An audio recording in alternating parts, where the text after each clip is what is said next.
Hello students, ये हमारी MPS 001 important question series का पार्ट 2 वीडियो है। अगर आपने इससे पहले वाला वीडियो नहीं देखा है तो उसके लिए आप ज्वाइन कर सकते हैं हमारे व्हाट्सएप चैनल को। मैं वहाँ पे सारी प्लेलिस्ट के लिंक प्रोवाइड करती हूँ।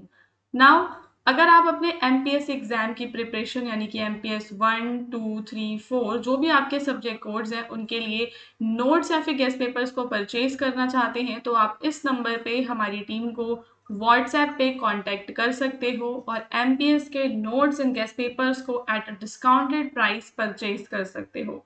ओके, सो चलते हैं हमारे क्वेश्चन नंबर 1 पे, जो कि आपका फंडामेंटलिज्म से रिलेटेड है। अगर आपको जुड़ना है MA political science first year की लाइव क्लासेस से, जो कि हमारे स्कॉलरली माइंड्स लाइव चैनल पे चल रही हैं, तो आप उसके लिए डिस्क्रिप्शन में दिए हुए लाइव चैनल के लिंक पे जाके स्कॉलरली माइंड्स लाइव को ज़रूर सब्सक्राइब करो। तो जैसे ही लाइव क्लासेस आएंगी उनके बारे में इंफॉर्मेशन आपको वहाँ पे मिल जाएगी।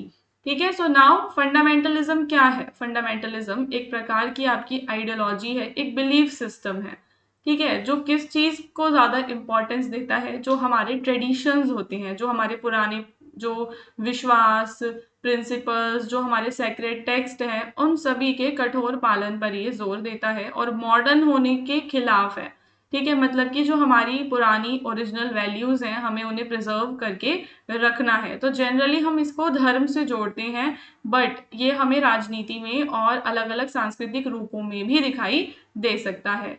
Okay, so fundamentalism is an ideology और अ बिलीफ सिस्टम जो एम्फेसाइज करता है strict adherence to traditional religious principles, belief and the sacred text. ना कुछ डेफिनेशंस हैं जो हमारे मेजर थिंकर्स के द्वारा दी गई हैं फंडामेंटलिज्म की। तो कैरन आर्मस्ट्रॉन्ग जो है उनके हिसाब से फंडामेंटलिज्म एक प्रकार का डिफेंसिव रिस्पॉन्स होता है मॉडर्निटी के खिलाफ। मतलब कि if you don't want to become modern तो आप एक फंडामेंटलिस्ट हैं, बिकॉज यहाँ पे जो है आपका क्या विश्वास होगा कि आप अपनी रिलीजियस और जो आइडेंटिटी है और जो ट्रेडिशंस है उनको मेंटेन करके रखना चाहोगे। तो फंडामेंटलिज्म आधुनिकता के प्रति एक रक्षात्मक प्रतिक्रिया है जिसमें लोग अपनी धार्मिक और पहचान और परंपराओं को सुरक्षित रखने का प्रयास करते हैं। उसके अलावा Martin Marty and R Scott Appleby जो है वो फंडामेंटलिज्म को कहते हैं कि फंडामेंटलिज्म का जो मेजर विश्वास है वो ये है कि ये सेक्रेड टेक्स्ट जो होते हैं उन्हें रिस्टोर करने का काम करता है और सेक्युलर इन्फ्लुएंसेस को रेजिस्ट करता है। तो कौन कौन से मेजर कैरेक्टरिस्टिक्स हैं आपके? पहला, सेक्रेड टेक्स्ट के साथ स्ट्रिक्ट एडहेरेंस। ठीक है, तो फंडामेंटलिज्म एम्फेसाइज करता है the literal interpretation of religious scriptures and teachings, यानी कि जो भी हमारे पुराने पवित्र ग्रंथ हैं हमें उनका कठोरता के साथ पालन करना है। इसके जो अनुयायी हैं वो क्या मानते हैं कि पवित्र ग्रंथ पूर्ण सत्य रखते हैं और उन पर किसी भी तरीके का प्रश्न नहीं उठाना चाहिए। यानी कि जो हमारे पुराने रिलीजियस स्क्रिप्चर्स हैं, जो बुक्स हैं, जो मिथ वाली कहानियां हैं, ये कहता है कि उन सभी की शाब्दिक व्याख्या, शब्द बाय शब्द उसकी व्याख्या होनी चाहिए और उनकी जो शिक्षा है, उनकी शिक्षाओं पे किसी भी तरीके के जो प्रश्न हैं वो बिल्कुल भी नहीं उठाने चाहिए। ठीक है, दूसरी चीज जो फंडामेंटलिस्ट करते हैं वो मॉडर्न वैल्यूज को रिजेक्ट करते हैं। ठीक है, मॉडर्न वैल्यूज में आपका क्या क्या आ जाता है? सेक्युलरिज्म आ जाता है, सोशल चेंज आ जाता है। तो ये जो है फंडामेंटलिस्ट अक्सर आधुनिक मूल्यों, धर्मनिरपेक्षता और सामाजिक परिवर्तन का विरोध करते हैं जो पारंपरिक मान्यताओं को चुनौती देते हैं। तो कोई भी ऐसी चीज जो पारंपरिक मान्यताओं को चुनौती दे रही है ये उसके खिलाफ खड़े हो जाते हैं। तो उनका मानना है कि आधुनिकीकरण धार्मिक और नैतिक मूल्यों को कमजोर कर सकता है, यानी कि हमें मॉडर्न नहीं होना, क्योंकि अगर हम मॉडर्न हो जाएंगे तो उससे जो हमारी रिलीजियस और मॉरल वैल्यूज है वो क्या हो जाएंगी दोस्तों? वीक हो जाएंगी। ठीक है, तो दो चीजें आप लोग समझ गए। पहला, ये लोग पवित्र ग्रंथों के कठोर पालन की बात करते हैं, आधुनिकता का विरोध करते हैं और पूर्ण सत्य में विश्वास रखते हैं। यानी कि जो भी फंडामेंटलिज्म है वो देखता है कि जो हमारे पुराने जो मान्यताएं हैं वो ही सही हैं और वो सार्वभौमिक हैं, और जो भी ऑल्टरनेटिव या अपोजिंग व्यू पॉइंट्स होते हैं उन्हें ये रिजेक्ट कर देता है। तो परंपराओं का संरक्षण इसमें इंपॉर्टेंट है। Fundamentalism seeks to preserve ancient customs, moral values and religious practices. जो भी हमारे पुराने कस्टम्स हैं, जो भी हमारे ओल्ड मॉरल वैल्यूज हैं और जो भी हमारे रिलीजन की प्रैक्टिसेस हैं, उन सभी को प्रिजर्व करके रखना, हमारी परंपराओं का संरक्षण करना इसका काम है। ट्रेडिशन इसमें इंपॉर्टेंट होता है फॉर सोशल स्टेबिलिटी। तो परंपराओं को सामाजिक स्थिरता के लिए यहाँ पर आवश्यक माना जाता है। Followers strongly identify themselves with their religion and community. तो हम यहाँ पे देखते हैं कि जो भी अनुयायी होते हैं वो अपने धर्म और समुदाय के साथ गहरी पहचान रखते हैं। ठीक है, मजबूत धार्मिक पहचान होती है। ये एक सेंस ऑफ बिलोंगिंग यहाँ पे क्रिएट करता है। जो भी मेंबर्स हैं उनके अंदर यूनिटी को लेकर आने का काम भी करता है। तो कल्चरल चेंज का तो ये विरोध करते हैं, हम सभी जान चुके हैं। कल्चरल प्योरिटी की बात करते हैं, ओरिजिनल ट्रेडिशंस की रक्षा करने की बात करते हैं, ट्रेडिशनल मॉरल वैल्यूज जो भी फैमिली में बिहेवियर में चली आ रही हैं उन सबको सपोर्ट करते हैं। किसी भी तरीके का जो लिबरल प्रैक्टिस है उसके ये खिलाफ हैं। तो फंडामेंटलिस्ट जो ग्रुप्स होते हैं वो स्ट्रॉन्ग यूनिटी और डिसिप्लिन में रहते हैं। जो मेंबर्स होते हैं जनरली हम देखते हैं कि उनके कॉमन जो सामान्य नियम और विश्वास है वो उनका पालन कर रहे हैं। ओवरऑल ये धर्मनिरपेक्षता के कड़े विरोधी हैं। ठीक है ना, धर्मनिरपेक्ष विचारों का विरोध करते हैं, धर्म को राजनीति या सार्वजनिक जीवन से अलग मानते हैं। यह समाज में धर्म की अधिक भूमिका की मांग करता है। ओवरऑल इसका जो नेचर है, इसका जो एम है वो ये है कि हम अपने रिलीजन को उसके प्योर फॉर्म में, हमारे ट्रेडिशन को उसके प्योर फॉर्म में पुनर्जीवित करें। ये अक्सर सामाजिक या सांस्कृतिक संकट के समय उभरता है। नाउ इसके कुछ क्रिटिसिज्म हम देखते हैं। कुछ क्रिटिक्स आर्ग्यू करते हैं कि जो फंडामेंटलिज्म है मे बी वो इंटॉलरेंस को एनकरेज करता है। कुछ आलोचकों का मानना है कि यदि मूल तत्ववाद चरम रूप ले ले तो यह असहिष्णुता और सामाजिक विभाजन को बढ़ावा दे सकता है। दूसरों के अनुसार यह विचारों की स्वतंत्रता को सीमित करता है और सामाजिक प्रगति का विरोध करता है। तो यहाँ पे इंपॉर्टेंट है कि हम इसका क्रिटिसिज्म भी अच्छे से पढ़ लें। अगर एग्जाम में इसको क्रिटिसाइज करने के लिए आ जाता है तो हम बताएंगे कि क्योंकि ये इनटॉलरेंस को एनकरेज कर रहा है, सेक्युलरिज्म को प्रमोट नहीं कर रहा है, तो इसकी वजह से हमें समाज में विभाजन, ठीक है ना, वो देखने के लिए मिल सकता है। एक्सट्रीम लेवल पे लोग बढ़ सकते हैं, धर्म के नाम पे लोग बढ़ सकते हैं। और अगर लोग लिबरल नहीं होंगे, उन्हें सोचने की आज़ादी नहीं होगी, वो अपने पुराने विचारों को केवल लेकर चलते रहेंगे, तो ये समाज की प्रोग्रेस में भी कहीं ना कहीं खतरा है। तो आप इसका क्रिटिसिज्म भी देंगे and then finally you can give the conclusion of the same कि ये जो आपका फंडामेंटलिज्म है ये स्ट्रिक्ट फेथ पे बिलीव करता है, ठीक है ना, ट्रेडिशन के प्रिजर्वेशन पे बिलीव करता है।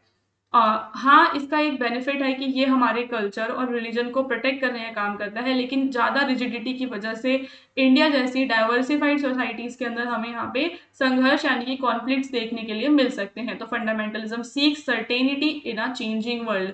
तो आज के समय की जो दुनिया है वो कैसी है, बदल रही है, चेंजिंग वर्ल्ड है। और हम क्या देख रहे हैं कि इस बदलती दुनिया में ये निश्चितता की खोज करने के लिए निकले हुए हैं। Now the next question is related to nationalism. राष्ट्रवाद एक पॉलिटिकल आइडियोलॉजी है। अपने देश के प्रति लॉयल फील करना, यूनिटी, डिवोशन, ये सब आपका राष्ट्रवाद के अंतर्गत आता है। अब इसके अंदर लोगों को एनकरेज किया जाता है कि वो नेशनल यूनिटी के लिए काम करें, इंडिपेंडेंस के लिए काम करें और डेवलपमेंट के लिए काम करें। तो नेशनलिज्म एक पावरफुल फोर्स है मॉडर्न पॉलिटिक्स का, स्पेशली 18th और 19th सेंचुरी के बाद ही ये आइडियोलॉजी निकल कर आती है। जब लोगों को ये रियलाइज होता है, जब कॉलोनियलिज्म के तहत लोगों को रियलाइज होता है कि हम तो दूसरों के गुलाम हैं और हमें यहाँ पे अपने देश को आज़ाद करवाना है, ये जो अपने देश के प्रति अपनत्व की भावना उन लोगों में जागी, यूनिटी की भावना लोगों में जागी, वो आपका नेशनलिज्म है। तो अर्नेस्ट गेलनर के अनुसार राष्ट्रवाद एक राजनीतिक सिद्धांत है जिसके अनुसार राजनीति और राष्ट्र इकाई एक होनी चाहिए, ठीक है ना, यानी कि नेशनल यूनिट आपकी और आपका जो पॉलिटिकल है, ठीक है। Nationalism is primarily is a political principal that holds that the political and national unit should be congruent. राष्ट्रवाद एक राजनीतिक सिद्धांत है जिसके अनुसार राजनीतिक और राष्ट्रीय इकाई एक होनी चाहिए। He believe nationalism seeks unity between the nation and the state. Nation और स्टेट के बीच की यूनिटी की बात यहाँ पे नेशनलिज्म में की जाती है, ऐसा अर्नेस्ट गेलनर का कहना है। वहीं हैंस कॉर्न ने नेशनलिज्म को एक स्टेट ऑफ माइंड बताया। क्या बताया, नेशनलिज्म हमारे दिमाग का एक ऐसा स्टेज है जहां पे हम सुप्रीम लॉयलिटी फील करते हैं अपने नेशन स्टेट के लिए। फिर आपके बेनेडिक्ट एंडरसन है, जिन्होंने नेशन को एक इमेजिन्ड कम्युनिटी की तरीके से बताया है, जहाँ पे लोग फील करते हैं connected even without knowing each other personally. बिना एक दूसरे को पर्सनली जाने वो क्या करते हैं, एक दूसरे के साथ जुड़ाव को महसूस करते हैं। ठीक है, तो ये इसकी कुछ डेफिनेशंस हैं, अगर आपको याद रहेंगे तो आप लिख सकते हो, अदरवाइज आप एक सिंपल बेसिक इंट्रोडक्शन नेशनलिज्म के बारे में लिख देना। एंड देन फिर आप क्या बताओगे, इसके कैरेक्टरिस्टिक्स बताओगे कि इसके अंदर क्या क्या चीजें हैं जिन पे जोर दिया जाता है। इस आइडियोलॉजी के अंदर सबसे ज्यादा जो बात की जाती है वो राष्ट्र की एकता की बात की जाती है, जिसे हम कहते हैं सेंस ऑफ नेशनल यूनिटी, यानी कि सारे लोग सेम नेशन से बिलोंग करते हैं, एकता की भावना,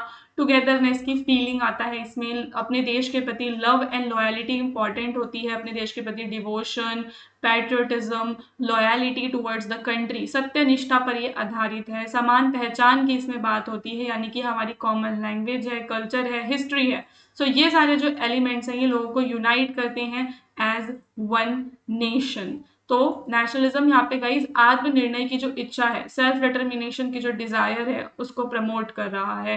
नेशनलिज्म सपोर्ट करता है the right of people to govern themselves independently, कि जो लोग हैं वो स्वतंत्र रूप से स्वयं शासन करने के अधिकार का समर्थन करता है। ये एक इंपॉर्टेंट रोल प्ले करता है इन एंटी कॉलोनियल मूवमेंट। ठीक है, जो हमारे उपनिवेशवादी विरोधी जितने भी आंदोलन हुए हैं उसके अंदर नेशनलिज्म का रोल इंपॉर्टेंट रहा। अगर नेशनलिज्म ही नहीं होता तो लोग आंदोलन ही आखिर क्यों करते। और इसके अंदर देश की जो सोवरिटी है वो इम्पॉर्टेंट होती है। किसी भी प्रकार का फॉरेन डोमिनेशन किसी भी देश में उसको अपोज, यानी कि उसका विरोध किया जाता है। अपने देश पे प्राइड फील करना, अपने देश की हिस्ट्री, कल्चर, अचीवमेंट, ट्रेडिशंस, इन सब पे प्राइड फील करना, जिससे कि नेशनल यूनिटी को स्ट्रेंथ मिल सके। कलेक्टिव इंटरेस्ट इसके अंदर है, यानी कि केवल किसी एक व्यक्ति का हमें इंटरेस्ट नहीं देखना है, हमें प्रमोट करना है कलेक्टिव वेलफेयर। तो नेशनलिज्म की जो आइडियोलॉजी है वो व्यक्तिगत या क्षेत्रीय हितों की अपेक्षा सामूहिक हित को यहाँ पे क्या करती है, प्राथमिकता देती है। इसका उद्देश्य राष्ट्रीय विकास और एकता है। इसके अंदर स्मॉल इमोशनल जो अटैचमेंट है, राष्ट्रवाद में राष्ट्रीय प्रतीकों जैसे कि ध्वज, राष्ट्रगान, संविधान, इन सभी के प्रति गहरा भावनात्मक जुड़ाव होता है। यह राष्ट्रीय गौरव और जिम्मेदारी की भावना उत्पन्न करता है। अपने देश के प्रति एक तरीके का जो इमोशनल कनेक्शन है, इमोशनल अटैचमेंट हम यहाँ पे अपने देश के प्रति फील करने लग जाते हैं। विदेशी शासन का विरोध इसके अंदर किया जाता है। स्पेशली नेशनलिज्म ज्यादातर विदेशी शासन के खिलाफ ही आया था। ओवरऑल इसके टाइप्स होते हैं, आपका सिविक नेशनलिज्म है जो कि कॉमन सिटीजनशिप, पॉलिटिकल वैल्यूज और लॉज पर आधारित है। फिर आपका कल्चरल, जो कल्चर, लैंग्वेज, ट्रेडिशन से जुड़ा हुआ है। एथनिक, जो आपके एंसेस्टर्स और आपकी एथनिसिटी से जुड़ा हुआ है। और एंटी कॉलोनियल वाला, जिसमें आप आज़ादी की डिमांड करते हो, किसी भी फॉरेन रूल के खिलाफ आप रेजिस्ट करते हो। तो ये 4 तरीके का नेशनलिज्म देखा जा सकता है। इसके कौन कौन से कैरेक्टरिस्टिक्स हैं, ये सारे पॉइंट्स आपको जरूर याद करने चाहिए, क्योंकि नेशनलिज्म से जुड़ा हुआ एक ना एक क्वेश्चन हमें एग्जाम में जरूर देखने के लिए मिलता है हर साल, चाहे आपका कोई सा भी सेशन हो, दिसंबर, जनवरी। नेशनलिज्म और फंडामेंटलिज्म, फासिज्म, इस प्रकार की आइडियोलॉजीज एग्जाम में बार बार आती हैं। ठीक है, तो एक्सेसिव नेशनलिज्म की आलोचना की जाती है ये कहकर, क्योंकि ये इनटॉलरेंस, अंधा राष्ट्रवाद जिसे हम कहते हैं, चौविनिज्म, और कॉन्फ्लिक्ट क्रिएट करता है, और कभी कभी जो डिवीजन है आपका वो इसकी वजह से फैलता है। तो नेशनलिज्म यूनाइट करता है लोगों को with shared sense of identity and purpose. उसके अलावा ये एक शक्तिशाली विचारधारा है जो लोगों में एकता, पहचान, देशभक्ति, इन सब चीजों को बढ़ावा देती है। इसने स्वतंत्रता आंदोलन और राष्ट्र निर्माण में एक बहुत ही ज्यादा महत्वपूर्ण भूमिका निभाई है। लेकिन कहीं ना कहीं इसमें हमें कुछ इश्यूज देखने के लिए मिले जो हम इसकी आलोचना के अंदर लिख कर आएंगे। ठीक है, अब चलते हैं इस वीडियो के लास्ट क्वेश्चन में, जहां पे आपको फास्टेस्ट वर्ल्ड व्यू को एक्सप्लेन करना है दोस्तों। यहाँ पे मैं फिर से आप लोगों को एक और बार बताना चाहती हूँ, डिस्क्रिप्शन में दिए हुए व्हाट्सएप के चैनल को जरूर जरूर ज्वाइन करो। जैसे जैसे लाइव क्लासेस आती जाएंगी, प्लेलिस्ट के लिंक होंगे। MPS 1, 2, 3, 4 के लिए हमारा चैनल आपके काफी ज्यादा काम आने वाला है। उसके अलावा अब आप अपना सेकेंड ईयर में जब री रजिस्ट्रेशन करवाओगे तो आपको कौन से सब्जेक्ट चूज करने हैं वो ध्यान से चूज करना। स्कॉलरली माइंड्स चैनल पे सेकेंड ईयर में कौन से सब्जेक्ट चूज करने हैं उसका एक वीडियो ऑलरेडी बना हुआ है। सिर्फ आपको यूट्यूब पे सर्च करना है, IGNOU MA political science second year में कौन से सब्जेक्ट्स को चूज करें, आगे हमारे चैनल का नाम डाल देना स्कॉलरली माइंड्स, तो सर्च करते ही सबसे ऊपर आपको मेरा वीडियो मिल जाएगा। जो सब्जेक्ट कोड्स मैंने आपको बताए हैं आप कोशिश करना कि उनमें से ही कोई 8 आप सिलेक्ट करो। अपने आप से एमपीएससी 1 से लेके 8 तक लगातार सिलेक्ट बिल्कुल भी मत करना। ओके, तो फासिज्म क्या है? फासिज्म एक आइडियोलॉजी है और एक प्रकार की अधिनायकवाद यानी कि अथॉरिटेरियन आइडियोलॉजी है। ठीक है, fascism is an authoritarian and ultra-nationalist political ideology that emphasizes strong central authority, nationalism, discipline and obedience to the state। अपने जो भी आपका राज्य है उसके प्रति क्या करना? डिसिप्लिन में रहना, एक तरीके की सेंट्रल अथॉरिटी की तरह काम करता है ये। इसमें उदारवाद, लोकतंत्र, समाजवाद, ये इन सब चीजों का विरोध करता है। फासिज्म हमें जर्मनी में एडोल्फ हिटलर के टाइम पे और इटली में बेनितो मुसोलिनी के टाइम पे देखने के लिए मिलता है 20th सेंचुरी में, जब ये लोग आए थे और इन्होंने अपना अधिनायकवादी जो आइडियोलॉजी है उसको वहां पे चलाया था। तो कुछ थिंकर्स जो फासिज्म को डिस्क्राइब करते हैं, बेनितो मुसोलिनी का कहना है everything with in the state, nothing outside the state, nothing against the state. सब कुछ राज्य के भीतर, राज्य के बाहर कुछ नहीं और राज्य के विरुद्ध कुछ नहीं। इसका मतलब कि स्टेट ही सबसे ज्यादा सुप्रीम है और जो व्यक्ति है उसे अपने आप को स्टेट को समर्पित कर देना चाहिए। ठीक है, तो इसका क्या अर्थ है कि राज्य सर्वोच्च है और व्यक्तियों को उसके अधीन ही रहना चाहिए। तो उन्होंने फासिज्म को एक ऐसे सिस्टम के रूप में डिस्क्राइब किया है जहां पे जो इंडिविजुअल्स हैं वो एग्जिस्ट करते हैं as a part of the state, वो है आपके जियोवनी जेंटाइल। सो आपको अगर डेफिनेशंस याद नहीं रहेंगी तो कोई बात नहीं, रहेंगी तो बहुत अच्छी बात है। Now let's see the various characteristics जो हमें इसमें देखने के लिए मिलते हैं। सबसे पहली चीज जो है यहाँ पे एक्सट्रीम नेशनलिज्म पर जोर दिया जाता है। जो फासिज्म है वो इम्फेसाइज करता है नेशनलिज्म और नेशन की प्राइड को। The nation is considered superior to individual interest, राष्ट्र को व्यक्तिगत हितों से अधिक महत्वपूर्ण माना जाता है। स्टेट सबसे ज्यादा इसमें सुप्रीम होता है, तो फासिज्म कहते हैं स्टेट सुप्रीम है और इंडिविजुअल्स का काम है अपने स्टेट को सर्व करना। ठीक है, तो पहला अति राष्ट्रवाद, दूसरा राज्य की सर्वोच्चता पर बल देना। तानाशाही इसके अंदर पूरी पूरी होती है क्योंकि ये कहता है कि एक ही लीडर होना चाहिए जो सबसे ज्यादा स्ट्रांग हो और उस लीडर के पास होनी चाहिए एब्सोल्यूट अथॉरिटी। तो फासीवाद पूर्ण अधिकार वाले शक्तिशाली नेता का समर्थन करता है। नागरिकों से बिना प्रश्न किए नेता की आज्ञा मानने की अपेक्षा की जाती है कि नागरिक अपने नेता पर किसी भी तरीके का सवाल ना उठाएं, जो लीडर्स कह रहे हैं विदाउट एनी क्वेश्चनिंग वो उस चीज को एक्सेप्ट करें, ऐसा उनसे एक्सपेक्ट किया जाता है।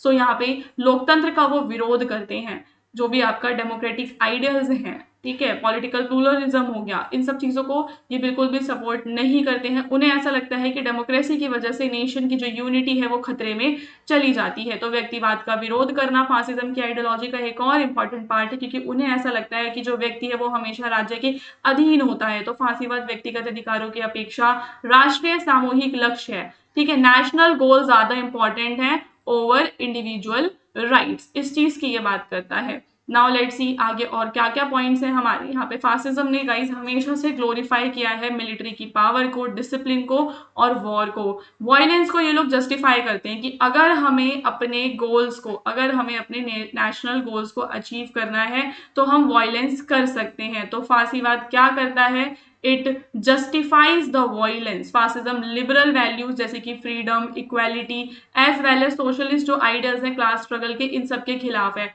जैसे कि आपने लिबरलिज्म पढ़ा होगा तो लिबरलिज्म के जो मूल्य होते हैं ये उनके खिलाफ है और सोसाइटी के ऊपर फुल कंट्रोल चाहता है। जो फासिस्ट जो सरकार होगी ना हमेशा वो अपने देश के अंदर मीडिया, एजुकेशन, पब्लिक ओपिनियन हर एक चीज को कंट्रोल करेगी, प्रोपेगेंडा का यूज करेंगे ताकि जो लोग हैं वो अपने जो राज्य है, स्टेट है, उसके प्रति लॉयल रहे। ग्लोरिफिकेशन किया जाएगा, महिमा मंडन होगा। फासिज्म प्रमोट करता है national culture, tradition, collective discipline को। Unity is more valued than diversity. So ये कुछ 8-9 पॉइंट्स हैं जो आप याद कर लो, इसमें से आपको 4-5 एग्जाम में जरूर याद आ जाएंगे जिन्हें आप एक्सप्लेन करके लिख पाओगे। तो ओवरऑल क्रिटिक्स का कहना है कि जो फासिज्म है उसने डेमोक्रेसी को सप्रेस किया है, लोगों की फ्रीडम को हमेशा सप्रेस किया है और ह्यूमन राइट्स को तो ये दबाता है।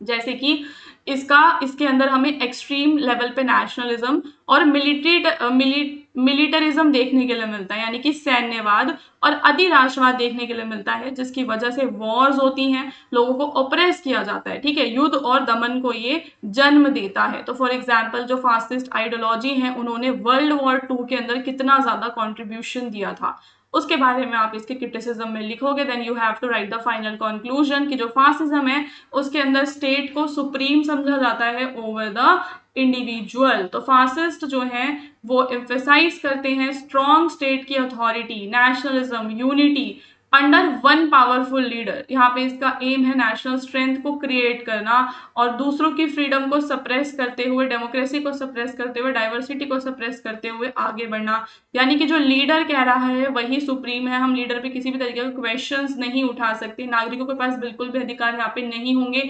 Overall it is totally opposite to democracy, ठीक है। और ये हमें कहाँ पे, इटली में देखने के लिए मिला, और आपके जो हिटलर है, हिटलर के टाइम पे आपको फांसीवाद की आइडियोलॉजी देखने के लिए मिलती है। सो आई होप कि आपको ये सब चीजें अच्छे समझ में आ गई होंगी। आप हमारे दोनों चैनल को जरूर सब्सक्राइब कर लो, ताकि कहीं पे भी कोई भी न्यू वीडियो आएगा तो आपको पता चलता रहेगा। डिस्क्रिप्शन में हमारा व्हाट्सएप चैनल है, उसको ज्वाइन करना बिल्कुल भी मत भूलना। एंड एट द फाइनल, अगर आपने अभी तक अपना जो गेस्ट पेपर है एग्जाम की प्रिपरेशन के लिए, MPS 1, 2, 3, 4 सबके guest papers Hindi and English languages में अलग अलग हमारे पास अवेलेबल है, तो उसके लिए आप हमारी टीम को व्हाट्सएप कर सकते हो इस नंबर पे, और अपना जो मटेरियल है एग्जाम की प्रिपरेशन के लिए उसे परचेज कर सकते हो।